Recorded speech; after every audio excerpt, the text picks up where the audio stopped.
excited to talk to you today about this topic because I think right now, if you look at the market, it's a pretty tough time, I think. Like when you got a lot of big companies and a lot of consolidation, and you think about the endless resources a lot of these big companies have, and it's a very competitive landscape.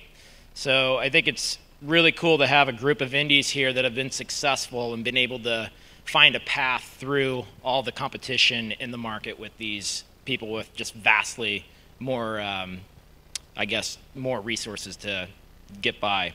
I guess, first of all, I think we should maybe go ahead and kick it off with introductions. Josh, do you want to start? Sure. My name is Josh Nilson. I'm co-founder and CEO of Vancouver-based studio Eastside Games. We've been around since the Facebook game days, so we've been around for almost 7 years. And now we do mobile games with a focus on really interesting free-to-play idle games and simulation games. And basically what we live by at Eastside Games is games made by fans for fans. So we really want to make sure we bring that interactive storytelling back to games and make simple games that anyone can pick up, get into easy, and play within their busy lives. Hey, I'm Julian Erhardt. I'm a producer at Fluffy Fairy Games, and yeah, we've been around for almost 2 years now. Our main title is Idle Miner Tycoon, and yeah, what we're focusing on is also the idle games genre. We have our second game out now since a few months. And yeah, so we also see games as a service basically, so we try to improve and also include a lot of community feedback. Hi, I'm Eiso Kawamoto from Metamoki. We're a pretty small developer based out of San Francisco.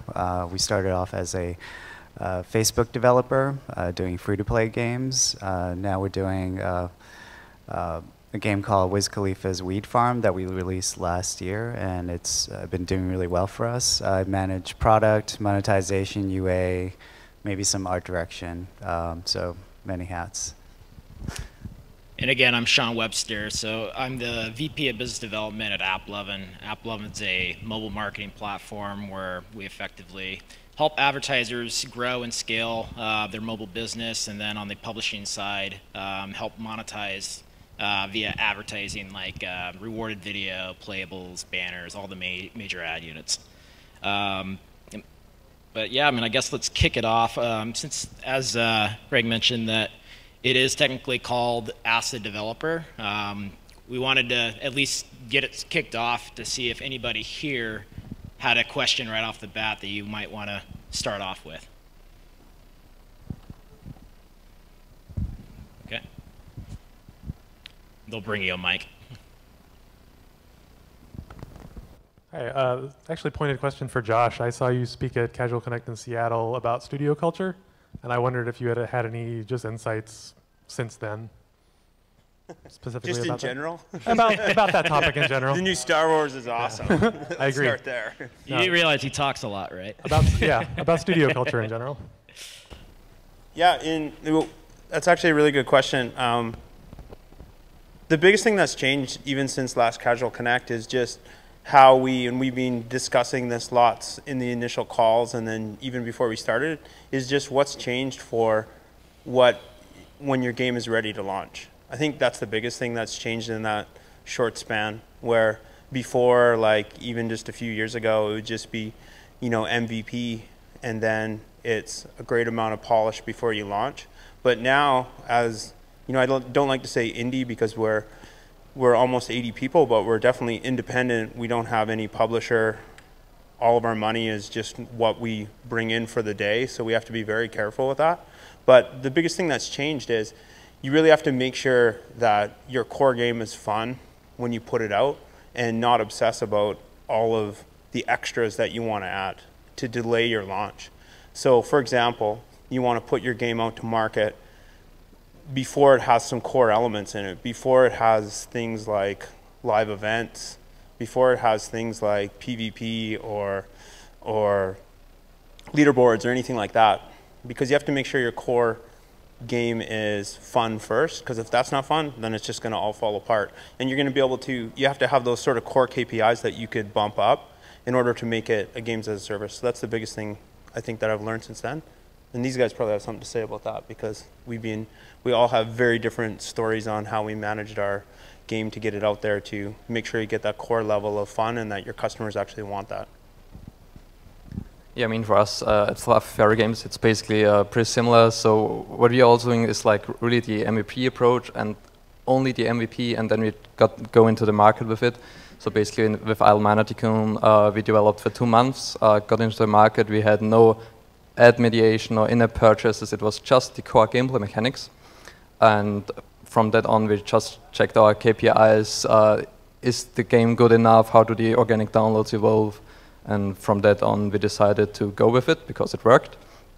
And that's how we see game developing for indie studios will evolve and also go into the future. It's just like get a game out as fast as possible and see if it fits into the market and if you have a target audience that actually plays the game and likes it. Yeah, actually thinking about last year, at this time, we didn't even have a deal in place, and we had to get a game out on 4/20. So, you know, we just went heads down, you know, chose a date that the brand really loved. Obviously, 4/20 and weed goes together. And, you know, we didn't know what the KPIs were going to be. We didn't have a soft launch period. We just, you know, kind of placed all our bets and, you know, was able to release a game that's highly successful.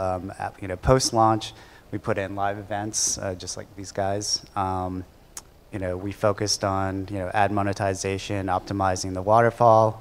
You know, we brought in, I manage UA as well, and I was doing most of the UA myself, and then we brought in an agency to help us out, and, you know, really kind of growing the game right now. So.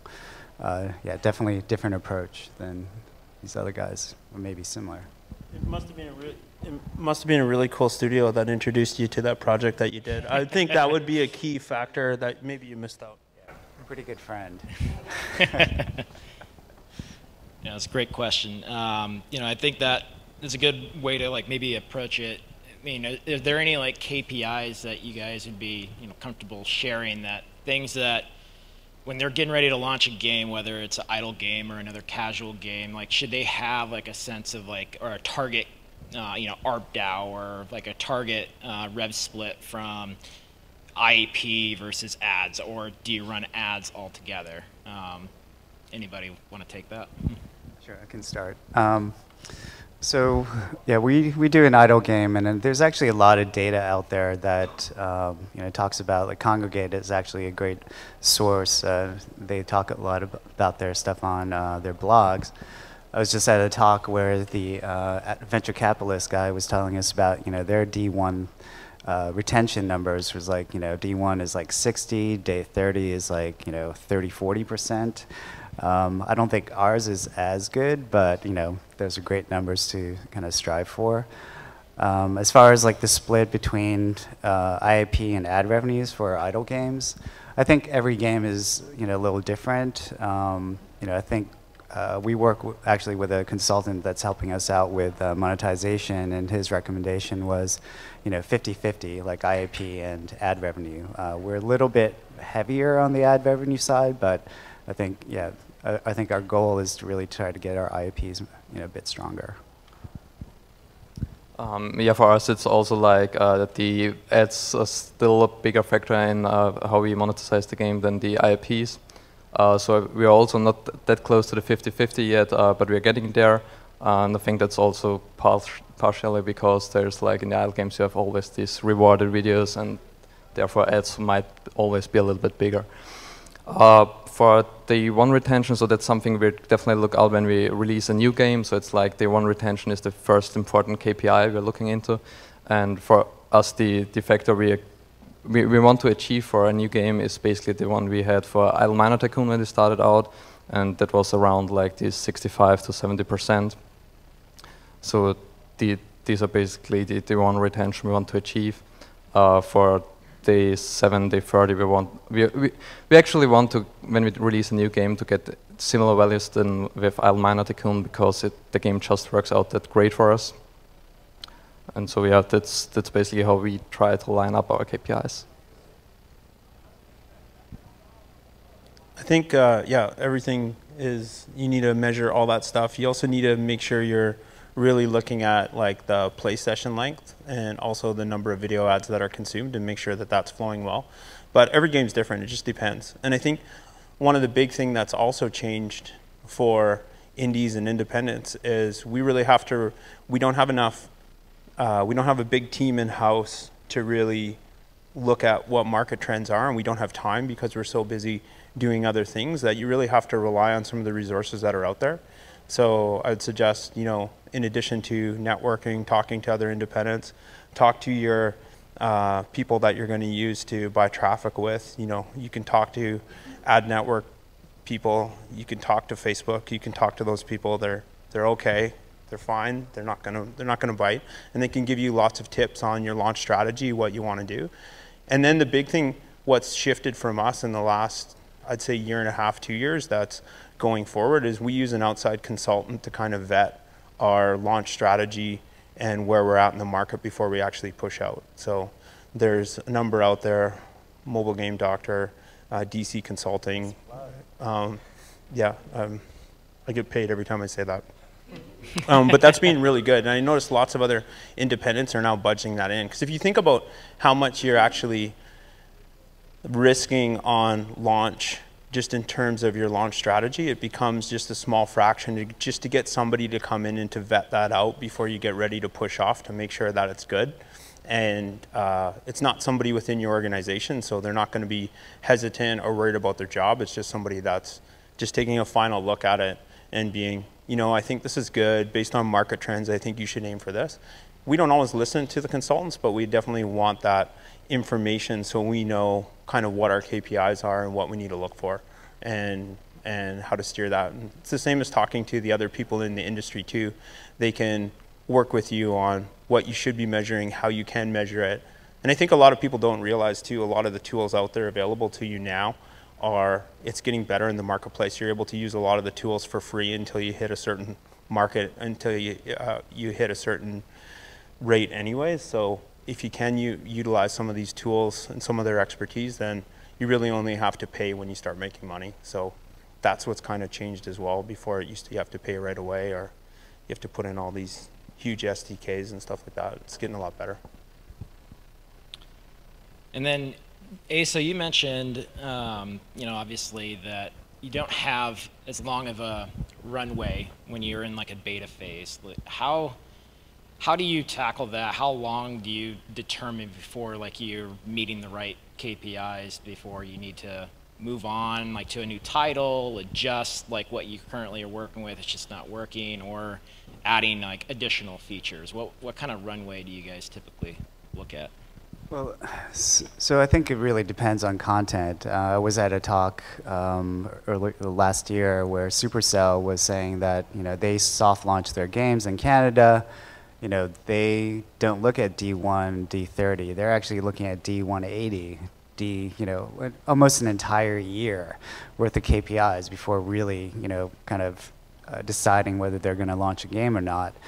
You know, in our case, I think, you know, content-wise, I mean, I think some people soft launch to, you know, kind of test out the content. I mean, our content is, you know, weed-related. It's a marijuana-themed game, so Apple's not going to feature us, and Google Play is not going to feature us. So, you know, do we really need to soft launch it?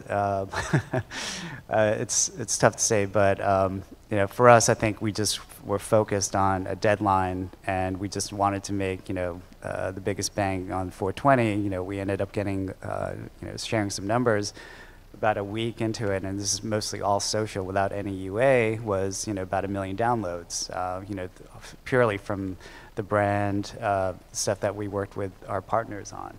So, you know, that was like a huge boost, and we were able to see what our numbers are like, and yeah, we ended up, you know, improving the game, adding live events, so we didn't have that luxury of, you know, soft launching the game and, you know, not wasting like, you know, monthly salaries on trying to figure out whether the KPIs made sense for us. for us, it's also very important to basically get us, as I already said, we want to get as fast into the market as we can. And so we have like for the new game for Idle Factory Tycoon, what we basically did was we basically had 2 months of development time, then we put it out into the store, and then we set a deadline where we said, okay, until this date we want to achieve a certain KPIs. For us important, there was like the D1 retention, and if we wouldn't have hit it, we would have just killed the project. So I think that's also something very important. If you set yourself a deadline, you don't hit the numbers you want to hit, just kill it and start from anew. Because if you try to keep it alive, push new features and it doesn't work, well, your time is wasted, your money is wasted. So I think that's also really important there. And soft launching for an indie studio will always be something really, really hard because you just don't have the money and the resources to actually pull it through. It's important to make sure you keep your 2 sets of data really different. So you're going to have your sort of friends and family that are going to be playing, and then it's going to give you like sort of false positives on how good the game is. And then another thing we really push out is the email list. We collect thousands of emails from superfans, kind of in our golden cohort that of their superfans of the game, genre, or IP. So we try to keep that data separate and look at those numbers separate from when we launch and we start getting our organic installs. And it's important to look at both of those data sets and then compare. That's our biggest learning. We're still aiming for that. Nothing's really changed. We're still aiming for that 10,000 DAUs so we can get an accurate poll, and then we figure that's how we know it's a go or not based on our core KPIs. And so that's one of the big things that we sort of look for. I think moving forward, you're going to see more independents, indies, just game developers in general doing more interesting things for direct feedback during betas. I think Ape just did a great, very long soft launch with Kingdoms of Heckfire where they used Discord channels and they were able to get direct feedback from players that they want to grow within their ecosystem. So I think you're going to see more of that. We're moving towards there. As casual games, we have to have more. We have to open up more channels of communication so you could really get direct feedback from fans as you move along. It should be like the way we view it for getting into a game. If you're a fan of that game, it should almost be like you have to win to get in and to play the game first. And especially because it's such a competitive game, you want to be ahead of everyone. So we're trying to frame it and make it fun for people to get to watch the game first or to play the game first. So it just feels like they're able to get in, and then if they're super fans of it early on, what we seem to be missing most in game studios is a great way that they can give feedback other than just reviews or sending in an email. We need some place that we can kind of discuss it, that they can give us feedback, and we could be like, you're right, that UI doesn't make sense, thanks for that feedback, and then they'll continue to play it. Because if people are engaged and they become super fans early, they will stick with you through thick and thin. Like, they will stay with you throughout an outage and something breaking just so they can tell you how shitty of an experience it was. And that's amazing as a developer because you're able to say, like, I get it, it wasn't good for you. Let me work on fixing it for you, and then that makes your relationship even stronger with your players. Right. And then when you guys are also getting started off too, I mean, I think probably a lot of people in here would probably know. I mean, Josh, you already mentioned that you guys didn't take funding. How did you guys go about in your pre-launch phase? To make that decision, do we want to go tackle the market, get funding first, or was it throw the game out there, see how it looks before we figure out the whole, like, do we need to raise or do we need to find ways to, other marketing strategies? So the way we did it is we just did our sort of budget. We started sort of in the middle for our budget and worked out. And I think the way traditional game dev and business has taught us is we do our budget sort of monthly up to the end, and then we add a little bit for launch, and then that's sort of, it's going to make money and pay for itself. The way we do it for our titles is we kind of start in the middle and we make sure we save most of our budget for the launch. You have to have like 50% of your budget on launch, because that's where you're going to be buying ads, that's where you're going to have support, that's where you're going to have like the extra server bills if it bursts. And those are all things, there's a whole bunch of things that we talk about the game failing and going bad, but if the game goes well, and you don't have money saved up, it could also be really bad, because if you have to buy a whole bunch of other servers or support services or bring in people to help you because the game keeps crashing because it's scaling too fast, you have to have money to pay for that now. They don't want to wait till you get paid to pay them. You have to pay for all that stuff up front. So you have to budget all that and expect the best case scenario. And if you have a hit game or you start charting, your expenses rack up really, really quick. And if you don't have a lot of money in the bank or you're not funded by a publisher, you have to make sure you can account for that. For us, the funding question was actually not really existent because we basically, with the approach we took, and we just pushed out a game with like nothing but the core gameplay mechanics.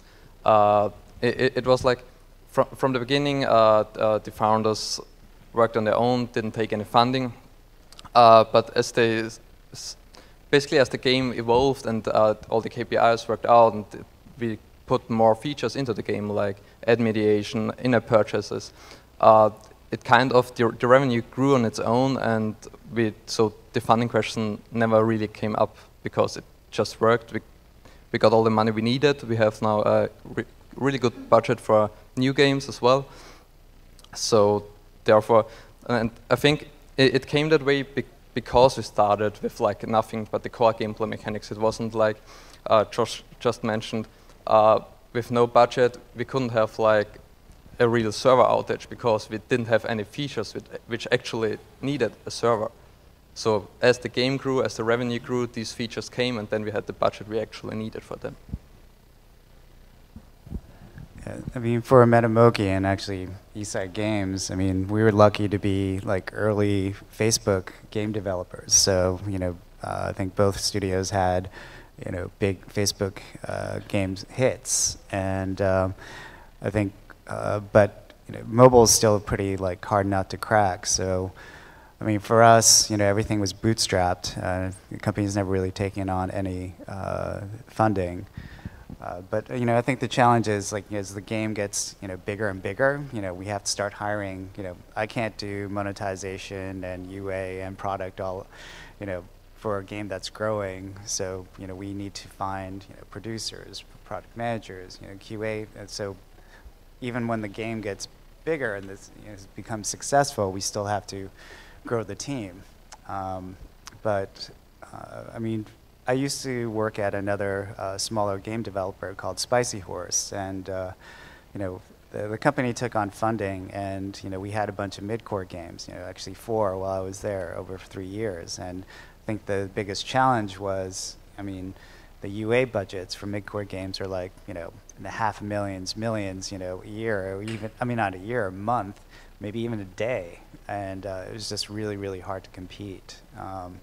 So, I mean, I think it's still challenging there. You know, picking a genre is, you know, figuring out, you know, what works. I mean, the reason why we chose idle games as a genre is because it's, you know, these games are actually pretty easy to make, you know, knock on wood, but I think it just really depends on timing. Oh, man, I know. I was going to keep it a secret, too. Fuck. Sorry. But anyways. Advertising companies love idle games, just so you know. AppLovin loves idle games. True story. And then, like, you know, you guys mentioned that obviously you've been around for a while and seen a lot of different approaches, that what doesn't work, what works. If you could go back and like do it all over again, what would be like the #1 thing you wish you would have known when you first started out? That wasn't a question in our practice sheet.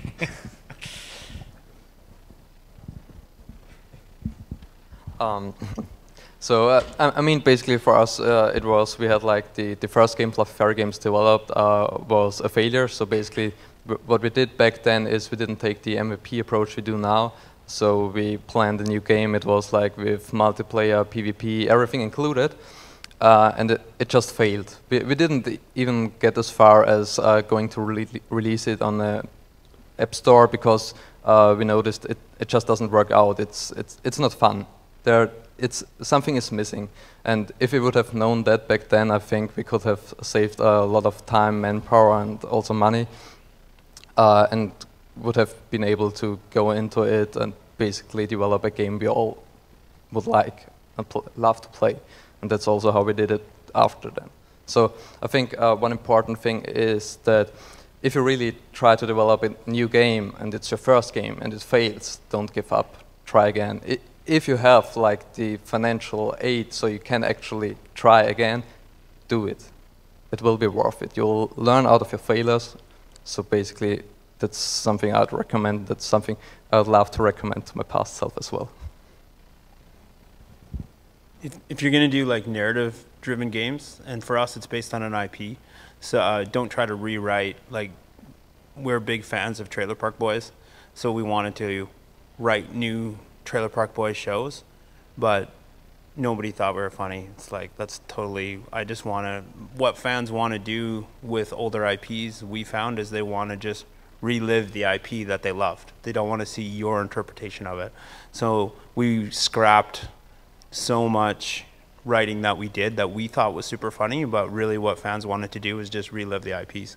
So if you're going to go, there's a reason why people like those IPs, so make sure you're focusing on what people like versus what you would like, I guess. So we spent a lot of time and money doing that, and in the end it was just kind of dad joke style. It didn't work. Yeah. Normally my dad jokes rock, but they didn't rock. They're good. Yeah, I was just wondering, like, as indies, how did you guys score these amazing big name IPs like Trailer Park Boys or Wiz Khalifa? Well, we were introduced to Wiz people by Eastside Games. So I think Josh is a better person to ask about that. But no, I mean, I guess for us it was we wanted to make a game, themed weed, and we were crazy enough to sign up for like a 2.5 month, 3 month, dev cycle. But we were pretty focused. We had our first comp of art that we actually didn't even show to the brand. I don't know. I mean, yeah.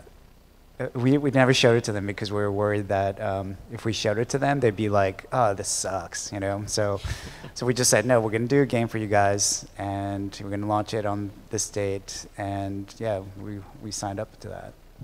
Yeah, for us, it's just do the type of games you want to build, and try to just be the leader in your genre. So we were doing like really weird, quirky, offbeat, cult-like, weirdo games, and Trailer Park Boys found them and they were like, "We need you guys to build our games." And I said, no, because we're big fans, and if you give us this game, I guarantee you we'll fuck it up.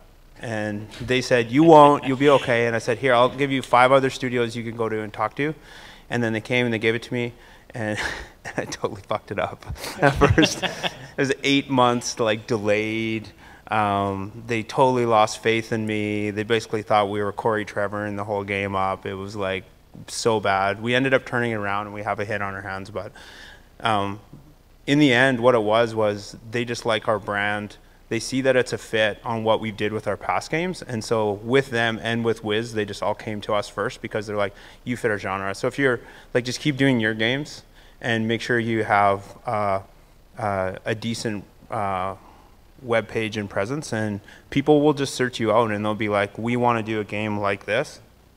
This is what we want to do." So it's not always like, I don't know, I don't think a big studio could get away with how fast we could move and just our weird sort of style that we have. It's our own brand, and that's what we all have as independent studios. That's what we all have. We all have our own quirky style that people are, bigger studios, they want that, right?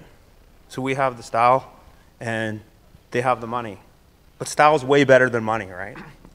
besides not getting featured in app stores, what would you say are some of the other downsides to like doing more adult content-oriented games? That's a good question. So what's the question again? The question, Like you mentioned, not getting featured in app stores because you guys did, you know, games that deal with weed. What other downsides did you encounter out there with like ad networks or partners or something like that with your? Well, yeah, there's games? definitely challenges like you know, with content. I mean, not everyone you know, lets us advertise you know, our game. The networks. I'm not going to say who or which ones do, but you know, obviously AppLovin definitely does it. Thanks. But I think it's yeah. I mean, content-wise, it was always going to be a challenge. I mean, I had previously worked with Josh before, and we actually tried to get like one of the first iterations of a you know, weed-themed game on the App Store, and I think, you know, Apple just came down super hard. It wasn't until like, you know, maybe a couple of years later that, you know, Apple started being a little bit more lenient about the content, and Google Play. But you know, I think there's still challenges. I mean, I was at this. I was curious about like Scopely, for instance. You know, they killed their Breaking Bad game, and in a previous panel, and you know, I just wanted to ask, you know, was it because of the content? Because you know, you're making meth and you know, speed. But I think that yeah, there are challenges there. So you know, yeah, if you want to get featured by the App Store, I mean.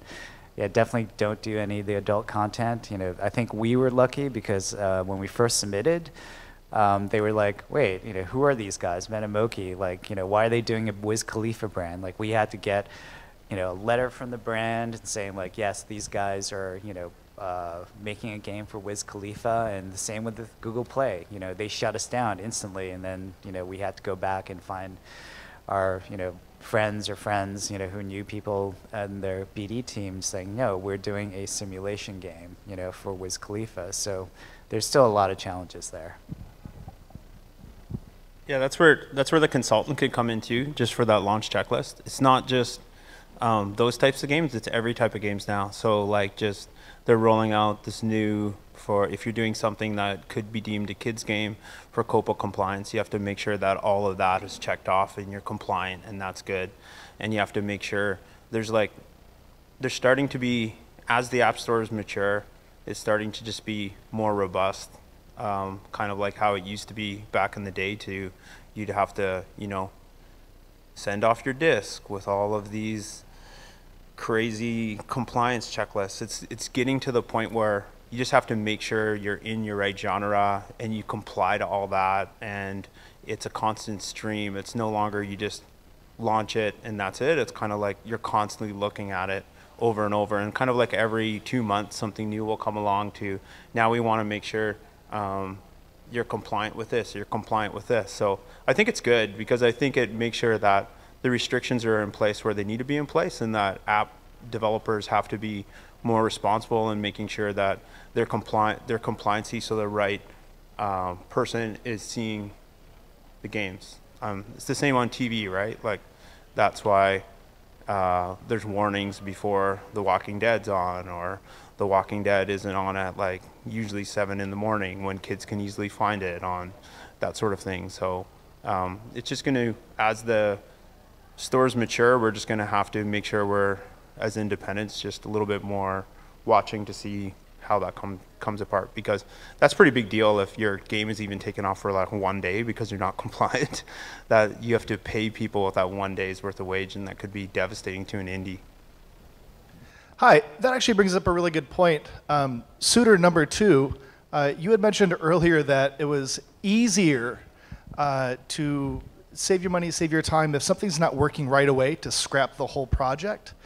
But yet it sounds like, you know, there's a conflicting opinion here, which is no, some things are worth waiting out. I mean, I'm of the mindset that it's easier to dial in a game than it is to scrap it and start all over.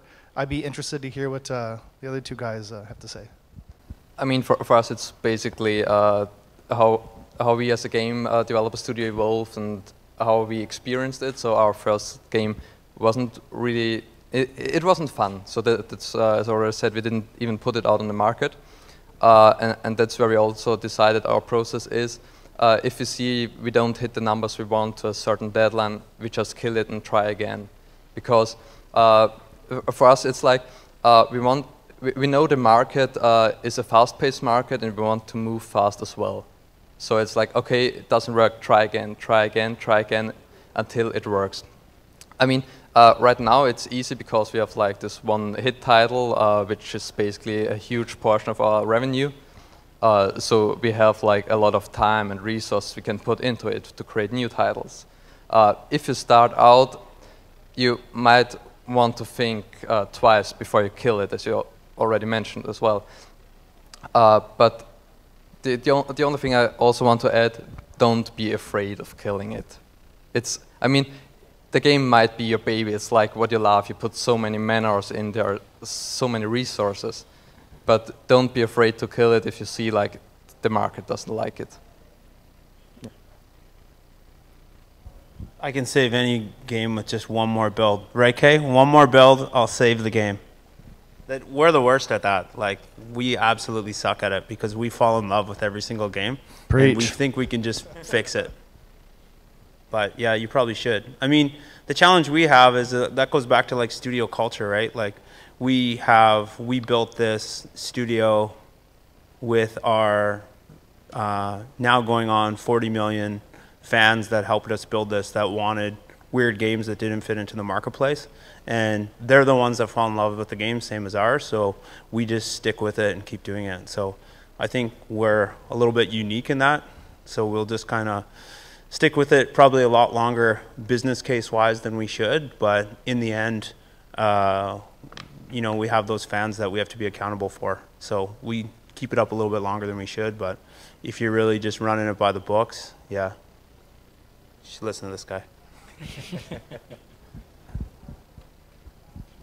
Did you want to tackle that too, or? About killing games. Well, I mean, the previous studio I was with, you know, we released like 4 games while I was there, and you know, we probably should have killed 3 of them. But you know, we had already spent that money, you know, working on these new games. We wanted to see what is going to, you know, happen. I mean, obviously, it didn't do well. But you know, I think that's the challenge there. I think it kind of comes from like, you know, the studio culture, like you were saying. You know, we're trying to develop some new games internally right now, but you know, trying to adopt like, you know, we're trying to get more outside feedback. You know, so early on, you know, maybe soft launch it, but you know, I think it's I think it really kind of depends on, you know, every studio, like how they decide to kill a game. Yeah, man, it's a good point, because I feel like there's definitely a case, as Phil mentioned in the back there, like a lot of people think they could improve the game, whether it's, you know, they could increase retention with events, live events, having, you know, basically building out their live ops strategy, as these guys have talked about. So I do think that there probably is a fine line there on figuring out when that breaking point is. Like, can I improve it to the enough that it makes it worthwhile versus actually, okay, it's time to move on. I mean, for us, it's also like, that's why we're doing our approach in just getting out like the core game mechanic. If you see the core game mechanic doesn't work out, why should we add an event that builds upon this mechanic? So, and that's basically why we can decide so fast if we want to kill it or if we don't want to kill it. Anything else you guys wanted to address? Events. Events. Oh yeah, I mean, we're talking about live events. What kind of impact do you guys see when you guys roll those out for the first time? Like, you know, do you get a huge lift from retention, ARPDAU, both? What is the main type of KPI you guys look for when you roll that out? So we launched like without events, just kind of plain vanilla, and then 2 months later we put live events into Trailer Park Boys, and we saw. Just wait, I got a cheat sheet here. Most CEOs don't know what they're talking about, so you have to get it from your team, and they tell you what actually happened. We see 3 to 5x lift in metrics during the event. So we're looking at, like I said before, revenue, sessions, video ads viewed, time spent in game.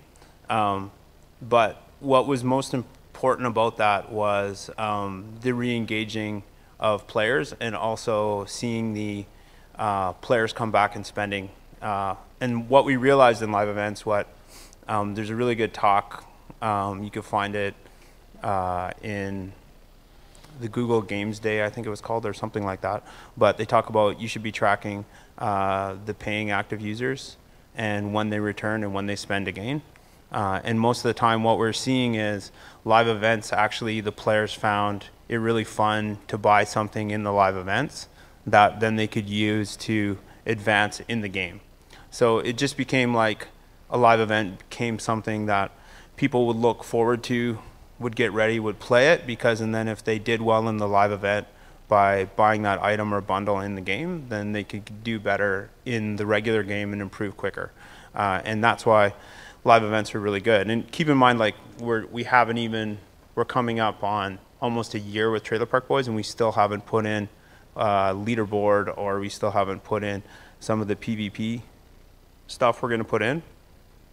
But live events is being able to keep our players engaged with new limited content to kind of to keep them playing until then. It's been really good for us. So it's been able to make it into more of a viable sort of business than just having the one-off game doing content. And event content will be way cheaper for you to produce than game content, like just more levels, more stuff, because event content can be stuff that you can reuse and do up just a little bit differently, and you could do it seasonally, but it can just be a little bit differently.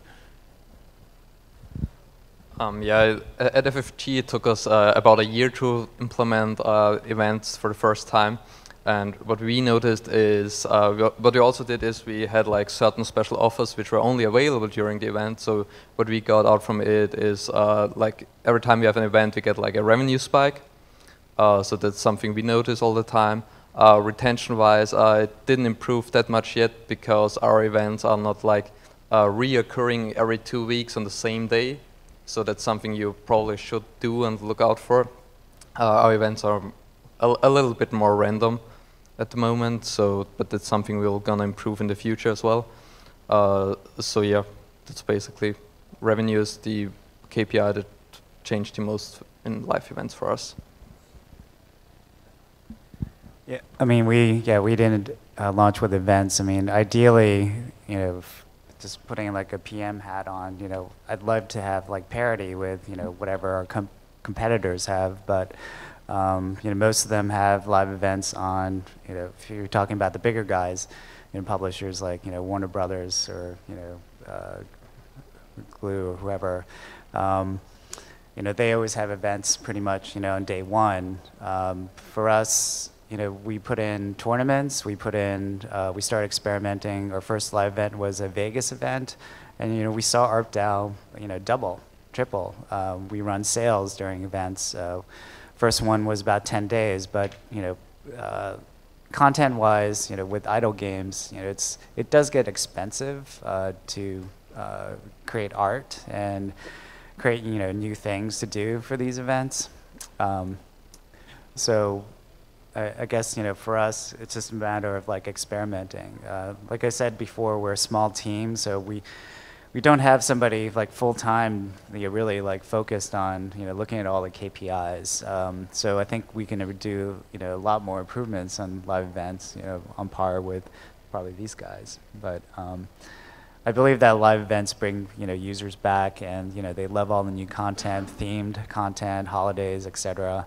And we just keep on going to iterate on them, you know, until we think that, you know, we can make, you know, 3, 4, 5x.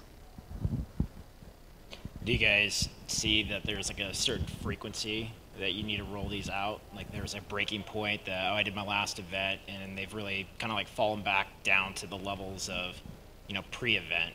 Like when do you hit that breaking point? How often do you think would be that sweet spot to bring more events out? I mean, for us, it's like, you know, we do one new monthly event. We might do replay again, bring back like an old event theme. You know, we noticed in Trailer Park Boys, they do it in 2 parts. So, you know, we're like, hey, maybe we should split up an event in 2 parts. You know, or I can just ask Josh later. Where's panel? For us, so what we're gonna do, or what we want to do, is have events bi-weekly. So what we're currently doing is when takes mostly about 1 week, and we also like announce the event 1 week in advance. So we'll also we try to always have the player occupied with saying, hey, I'm currently in an event, or hey, there will be an event in 3 days. And so he either works towards the event, trying to get new boosts and everything so he can rush through the event as fast as possible, or he is currently in the event and is engaged in the actual gameplay there. So for events, you just want to make sure whatever you give to your player that you're just open, that you're you're going to do a one-time event, but you want to make sure that you're clearly communicating with them what to expect, because or else they're going to expect that's the way it is every time, and you're going to have to be able to deliver. So the biggest thing about events is you want to make sure you don't miss an event. So if people are expecting a weekly event on a once a week, then you have to deliver once a week, or you're going to see a lot of players get frustrated or possibly churn from your game, because humans just like to have the schedule. They like to know what the schedule is, and they'll really fall into that schedule pretty quickly. So it's okay to be random and one-off, but you just have to make sure you're clearly communicating that when you're rolling it out so players really know that this is sort of a one-time thing. An example for that, and an easy way to start with events for independents, is just pick the big ones and stick with those, which is seasonal. That's the easiest way. So you can do Black Friday is pretty much big everywhere. You can do that. Christmas is a big one. And then whatever, like Valentine's Day or whatever, like you can just pick a seasonal event and stick with that. So we do the seasonal events, and then we're slowly rolling out a schedule and trying to figure out what that schedule is. We don't actually know what it is right now. And then another good thing to know about events that every indie independent should be doing is some sort of weekly communication with your player to get people that are very frustrated or that are very vocal or are very happy about your product another way to communicate with you. So we do everything from Facebook Live to Twitch stream once a week, sometimes multiple times a week, just to allow people that extra channel to just vent about it and just to let them know they like that, they don't like that, and to start that dialogue versus so you can really find out if they like the prize, if they thought it was good, if they like the cadence. And you have to just make sure you're always talking to your customers. Well, thank you. All right, let's give them a hand. Thanks, guys.